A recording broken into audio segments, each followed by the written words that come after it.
saya Ratnanila Muing, Prodi Bimbingan Konseling Islam semester 6 IAIN Palopo. Kepada Allah Subhanahu wa taala kita bersyukur, dan kepada baginda Rasulullah Muhammad sallallahu alaihi wasallam kita bersalawat.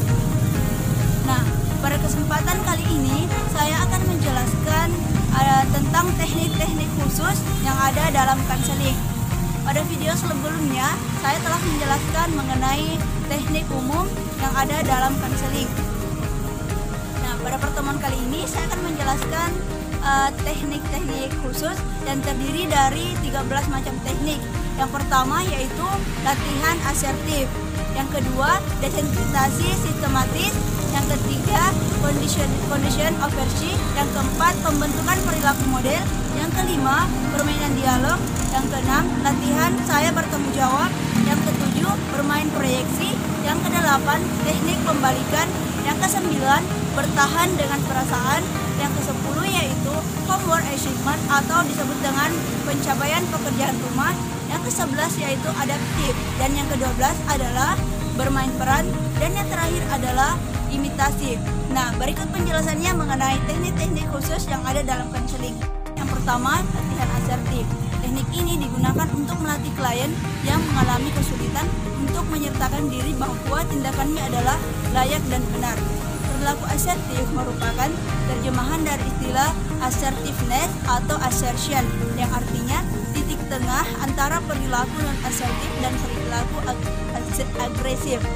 Bernstein dan Baer mengatakan bahwa orang yang memiliki tingkah laku atau perilaku asertif adalah orang yang berpendapat dari orientasi dari dalam, memiliki kepercayaan diri yang baik, dapat mengungkapkan pendapat dan ekspresi yang sebenarnya tanpa rasa takut, dan berkomunikasi dengan orang lain secara lancar.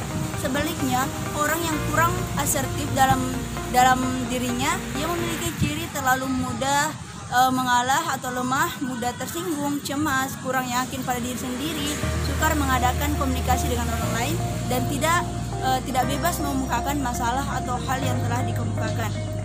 Menurut pendapat Corey, manfaat latihan asertif yang pertama yaitu dapat membantu bagi orang-orang yang tidak mampu mengungkapkan kemarahan dan perasaan tersinggung. Kemudian yang kedua yaitu menunjukkan kesopanan yang berlebihan dan selalu mendorong orang lain untuk mendahulinya. Selanjutnya yang ketiga yaitu memiliki kesulitan untuk mengatakan tidak. Yang keempat yaitu mengalami kesulitan untuk mengungkapkan afeksi dan respon-respon positif lainnya.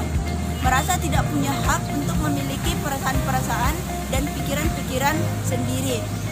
Nah, berdasarkan pendapat di atas, maka dapat kita menarik kesimpulan bahwa manfaat asertif yaitu untuk membantu meningkatkan kemampuan pengkomunikasian apa yang diinginkan, dirasakan, dan dipikirkan pada orang lain. Namun, tetap menjaga dan menghargai hak-hak serta perasaan yang dimiliki oleh orang lain. Yang kemudian, teknik khusus yang kedua yaitu desensitasi sistematis. Desensitasi sistematis adalah teknik konseling behavioral yang memfokuskan bantuan untuk menangani klien dari keterangan yang dialami dengan cara mengajarkan klien untuk relate.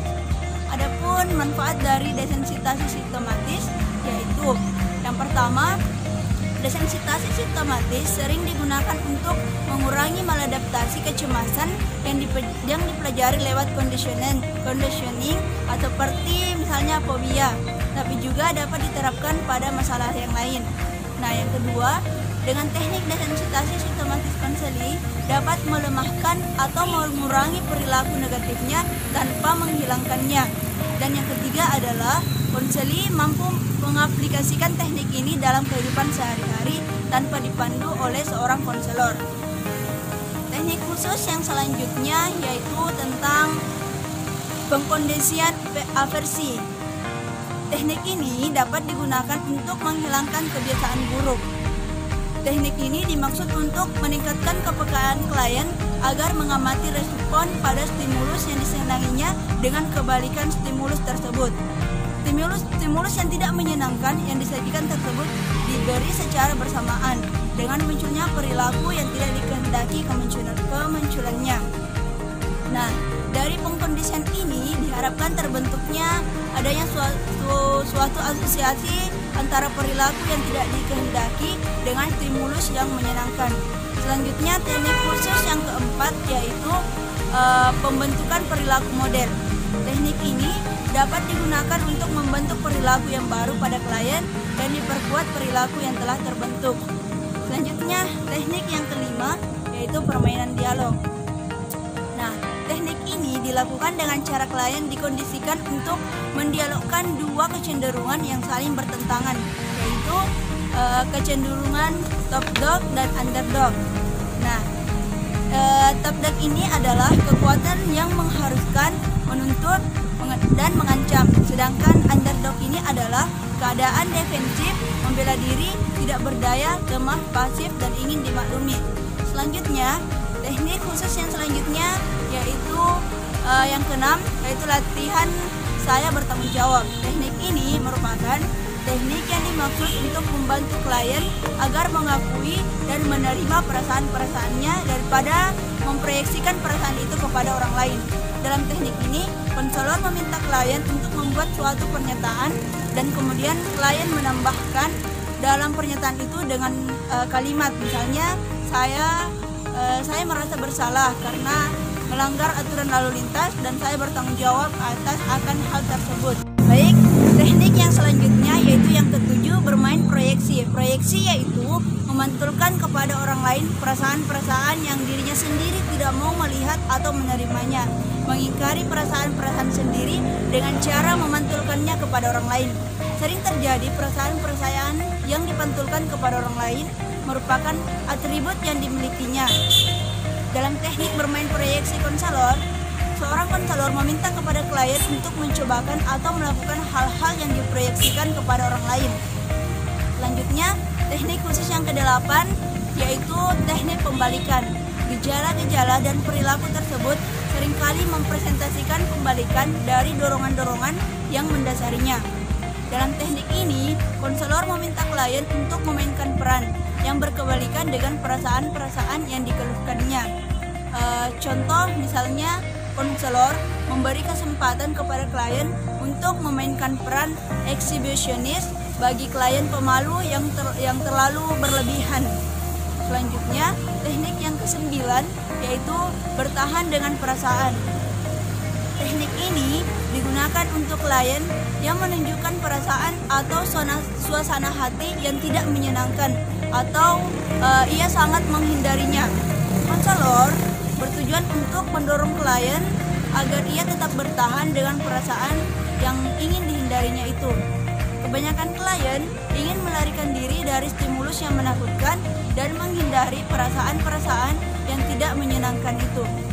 Dalam hal ini, seorang konselor tetap harus mendorong klien untuk bertahan dengan ketakutan atau kesakitan perasaan yang dialaminya sekarang dan mendorong klien untuk menyelam lebih dalam ke dalam tingkah laku dan perasaan yang ingin dihindarinya itu.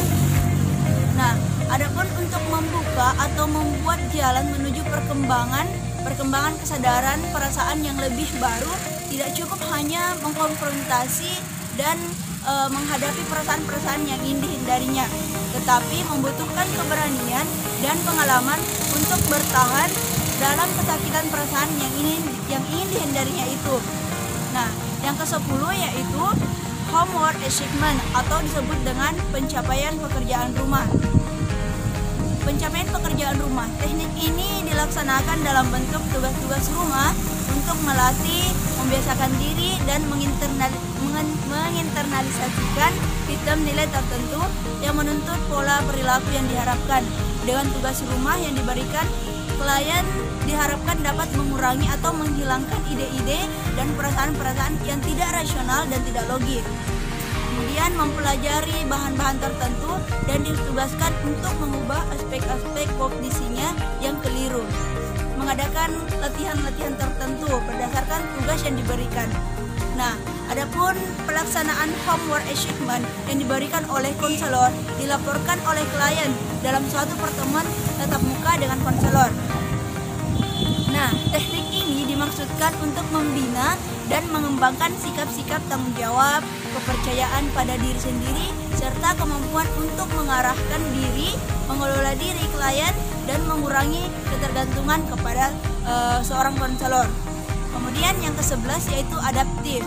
Adaptif, teknik ini digunakan untuk melatih, mendorong, dan membiasakan klien untuk secara terus-menerus menyesuaikan dirinya dengan perilaku yang diinginkan. Nah, latihan-latihan yang diberikan lebih bersifat pendisiplinan diri klien. Kemudian yang ke-12 yaitu bermain peran. Teknik ini mengekspresikan berbagai jenis perasaan yang menekan, misalnya perasaan negatif melalui suatu suasana yang dikondisikan